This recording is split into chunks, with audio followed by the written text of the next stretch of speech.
In this video we will talk about affective computing. There will be two parts. In this video, what is affective computing? Let us get introduced to that. Affective computing, this particular slide is basically based on the papers by Sidney D. Mello and paper by Professor Rand Baker, and also some of the content is from the iMotion software blogs. So, affective computing or sometimes called as emotional intelligence or emotion, EQ. Nowadays people are talking about you have to not just IQ, EQ also has to improve everything. So, what is this affective computing? Okay, let us see a very brief introduction. If you have watched the movie 2001 Space Odyssey, there is a AI called HAL. So with different versions, I think HAL 200 is what is used in the spacecraft. In this movie, a bunch of scientists travel to space for a mission, and the whole space is controlled by a computer, actually AI. And interestingly, this AI reads what people think, what people are speaking based on the lip reading and everything, facial analysis, and it also asks the people, are you confused, how are you feeling, those kind of questions. This is bit, it is giving emotion to the missions. We always, the movie directors and the scientists always thought about, wrote a book about robots, but giving kind of emotion to the robot is kind of a first movie. By the way, this movie is released in 1968. So, what is emotion detection or affective computing? So, let us say if you want to develop a system and and a device or kind of system, the purpose is to recognize emotions of the participant, that is the humans, and interpret. So, first you have to recognize that there is some emotion going on in the face and interpret what is that emotion and why it have happened, interpret. Then you have to analyze, why it has happened, then you have to simulate based on that emotion you have to speak in the same tone, or you have to give feedback. So, the artificial intelligence machine or the agents in the intelligent tutoring systems can show the simulated emotions in the face, like a smiling or sad face is possible. So, how to do that in a learning analytics? So, this is called affective computing. It is widely used in the marketing and also basically in the management side. They try to understand the people's emotion when they are going through multiple problems, and they try to provide some feedback or counseling that. So, it gained a huge popularity in affective computing after a technical report in 1995 paper by Professor Rosalind Picard, and she also did a wonderful TED talk in I guess around 2000 or something. Then please check it if you get time. So, it is interesting talk. So, let us think about it. How do we express emotions? How as a humans we express emotions. Think about it and write down 2 or 3 ways we express the emotions. If you can list down those ways, then you can say, how do you detect emotions when you are speaking with someone? Imagine you are speaking with some other person and that person is expressing his emotion, how he is expressing emotion, how you can detect that. So, whatever the modalities, whatever the data you can collect to detect that emotion, think about it, and yeah, that is the idea. Write down the answers and resume to continue. So, you might have thought about facial expressions, speech, the speech, the tone changes, or posture, or gesture, the body, the emotion actually indicated by the posture a lot, the hand movements, facial expression is the key, and other things also important.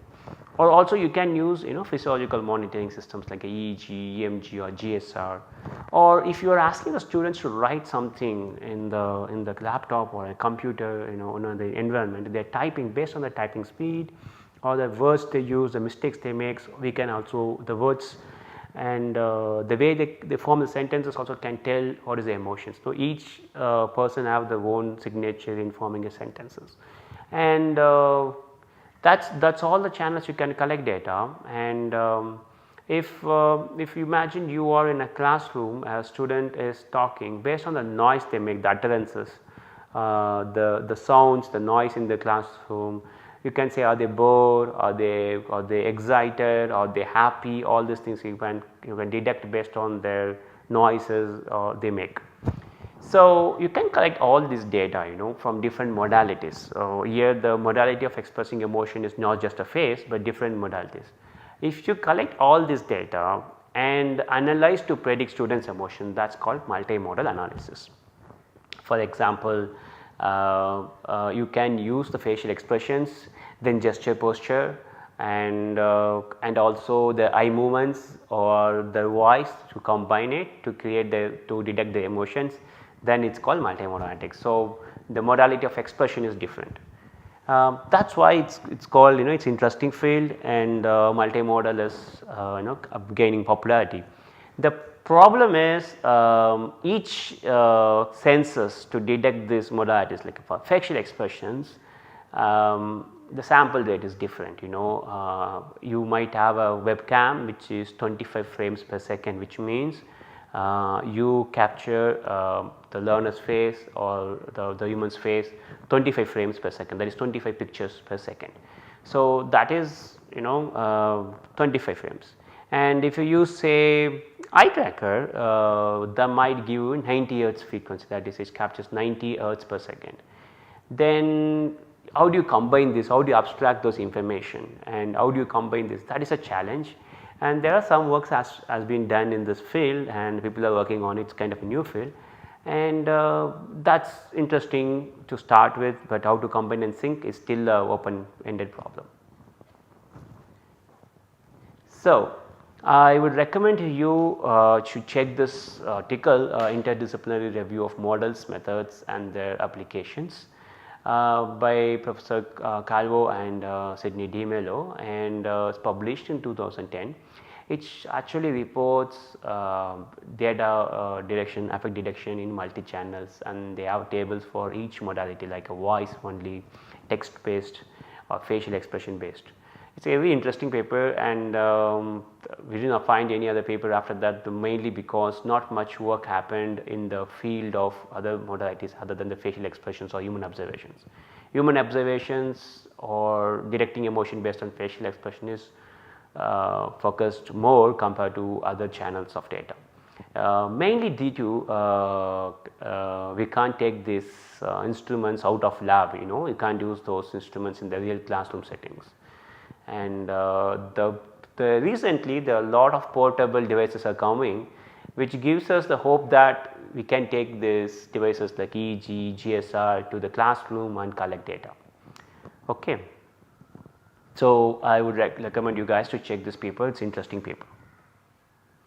So, let us look at a couple of these data collections. One is body language and posture. So, there is a pressure sensitive seats, what you see is that it actually measures the, if you can put it on top of your chair and you sit on it, and it measures the pressure points where the student's posture changes, that has been recorded, that can be viewed, and we can detect the students body pressure, posture can be detected. And but the problem is not enough studies to prove its performance or improve it or to make it reliable, and machine learning methods you are using the data collected from the pressure sensitive seats has shown that we can detect emotions at 83% accuracy.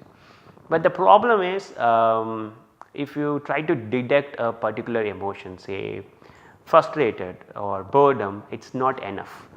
So, 83% accuracy may not be correct, you have seen that. What is important is not just accuracy, it is a kappa score or precision recall values. So, yeah, it is not really great. You can say 83 is good, but recall and precision is not really great in the systems. And the other thing is you can't take it to the, can't collect 30 students data in the real classroom or real lab. You can do only laboratory experiments. And there are some other instruments like electromyograms, which can be portable, very like small, and this is promising that you can take it to classes or you can take it to field where 3 or 4 students are interacting in a laboratory in a lab and they are working on something. You can connect these devices and collect data. Or EEG. This is a bit old. Even nowadays, even simple EEGs are started with the 4 channel or 8 channel or multiple channels to cover EEG data. There are a lot of research going on this field, and it's not really costly. The device is also getting lesser price. It was really huge, like high cost when it kind of portable things are started coming.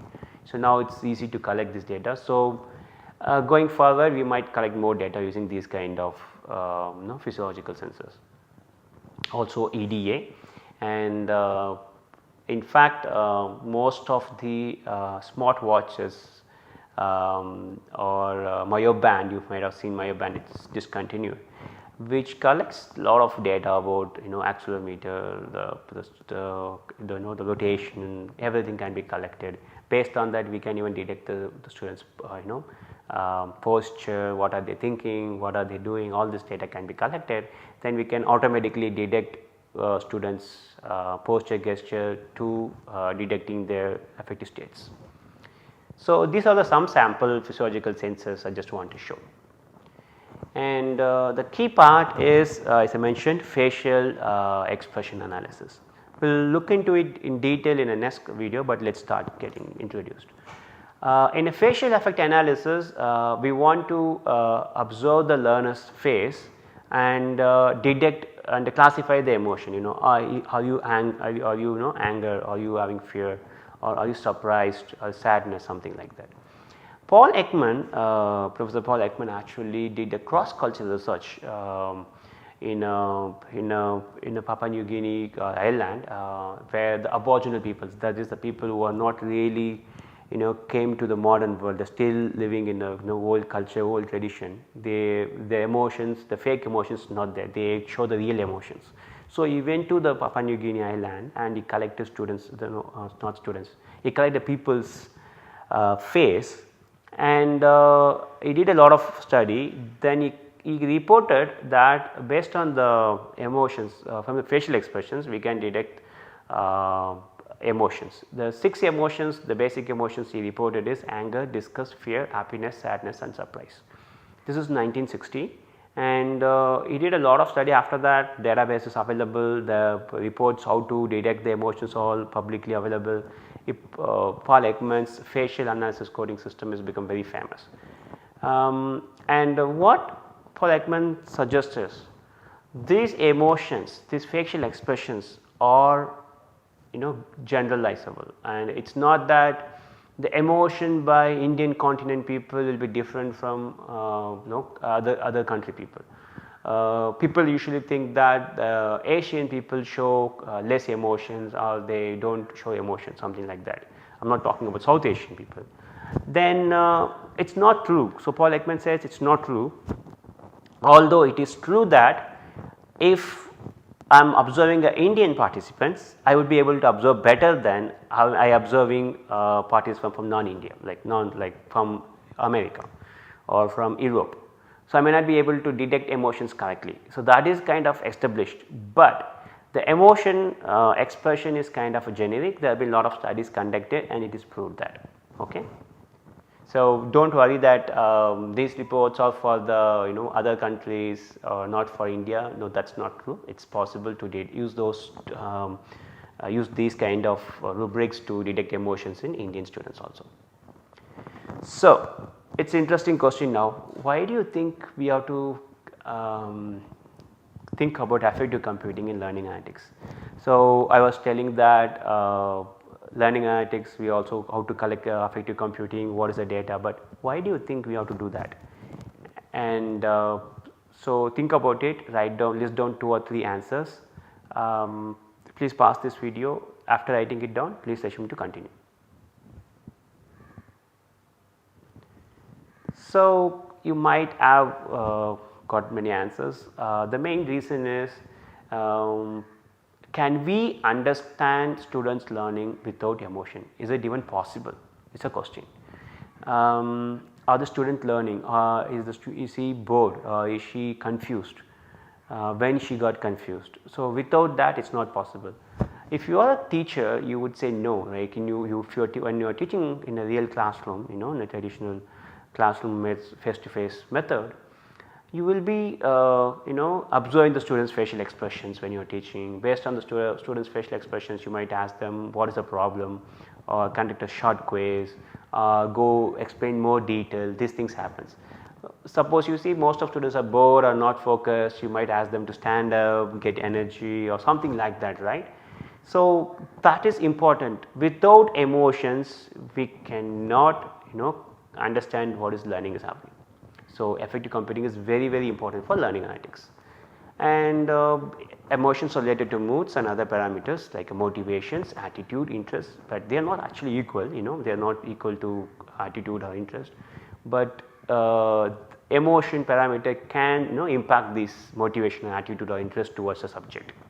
So understanding emotion is more important to keep the student motivated, to keep the students interest high, so that they can spend more time on learning content. So interaction between affective states and actions in computer learning environment. In order to study the affective states in a computer based learning environment, we can't use the 6 basic emotions, we saw that. Okay. So there has been a paper, couple of papers, we will see them in the next slide, and they try to understand what is the interaction between affective states, what is the interaction between boredom, then confusion, then frustrated. What is this interaction when they are interacting with the computer based learning environment, and here we can't use the basic emotions only. So we have to use learner centric emotions like boredom, frustration, confusion, and disgust or surprise, delight. Those kind of emotion has to be considered. This is called the learner centric emotions. So in this particular paper, the method of reporting is student self reporting. We will discuss that in detail. So in this slide we saw what is affective computing and basics and what is learner centric emotions, why it is important to consider affective computing in learning analytics. Thank you.